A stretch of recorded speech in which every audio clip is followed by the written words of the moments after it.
Hello viewers, आज हम discuss करेंगे the Shah weaves a rug की question answers. The shah disguised himself as a beggar. शाह ने अपना रूप बैगर में बदल लिया। To learn what was going on in the city, ये जानने के लिए कि सिटी में क्या हो रहा है।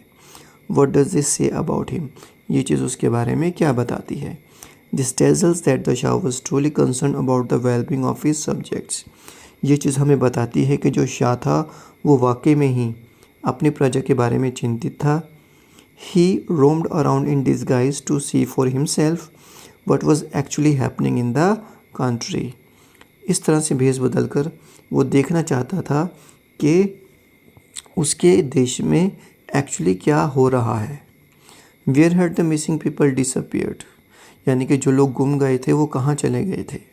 The missing people had been attracted by the music of a singer, यानी कि जो लोग मिस हो गए थे, मिसिंग थे, गुमशुदा थे, वो एक सिंगर यानी कि एक गायक के गाने के वश में हो गए। एज अ होली मैन, जिसने अपने वेश एक साधु के रूप में वेश बना रखा था। They followed him as he went far away from the city, यानी कि लोगों ने उसके पीछे चलते रहे, जो कि सिटी से बहुत ज़्यादा दूर उनको ले गया। The singer led them inside an ancient fort, यानी कि वो जो सिंगर था उन लोगों को एक पुराने महल में ले गया। They were capture to be sold in the neighbouring market, यानी कि वो लोग वहाँ पर बंदी बना लिए गए ताकि आगे मार्केट में उनको बेचा जा सके। Who was responsible for kidnapping the people, यानी कि लोगों को अगवा करने के लिए ज़िम्मेदार कौन था। द बैंडिट चीफ और द सिंगर। बैंडिट यानी कि जो डाकू, यानी कि जो डाकुओं का सरदार वो था या फिर सिंगर था जिसने एक साधु का वेश बना रखा था। Give reasons to support your answer, इसके कारण बताइए। Although it was the singer who led the people in ancient fort, हालांकि जो सिंगर था वो लोगों को उस पुराने महल में ले गया। But it was the bandit chief who ordered the kidnapping of the people, लेकिन ये डाकुओं का सरदार था जो कि लोगों को अगवा करने के लिए जिम्मेदार था।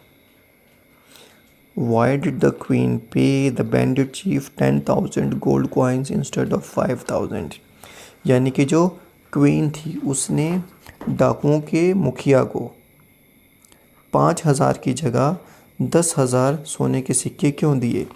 The queen paid the bandit chief 10,000 to be so joyful that he would not notice that the Shah soldiers were following him to his hideout। उसने 10,000 सिक्के इसलिए दिए ताकि वो इतना ज़्यादा खुश हो जाए कि उसको पता ही ना चले कि शाह के जो सोल्जर्स हैं, सिपाही हैं, उसका पीछा कर रहे हैं। Both the queen and the shah were clever, यानी कि क्वीन और शाह दोनों चालाक थे। How do we know that, हमें कैसे पता। When shah was held captive by the bandits he thought of a clever plan, जब शाह डाकुओं के द्वारा बंदी बना लिया गया तो उसने एक योजना सोची। He wove a secret message in the rug he wove with painstaking care, यानी कि उसने उस कालीन में एक सीक्रेट मैसेज उसको बुन दिया, है ना। इसके लिए उसको बहुत मेहनत करनी पड़ी। The queen was clever too for she noticed the message woven in the rug, और रानी भी चालाक थी क्योंकि उसने उस कालीन में जो मैसेज था वो पढ़ लिया था। She calmly went inside and ordered her guards to chase the bandit, वो शांति से अंदर गई और अपने रक्षकों को उस डाकू का पीछा करने के लिए कहा। She gave the bandit double the amount of money so that he would be too delighted to forget about the soldier. उसने 5,000 की जगह 10,000 सोने के सिक्के इसलिए दिए ताकि वो खुशी के मारे भूल जाए कि कोई उसका पीछा कर रहा है। Thank you, have a nice time, take care.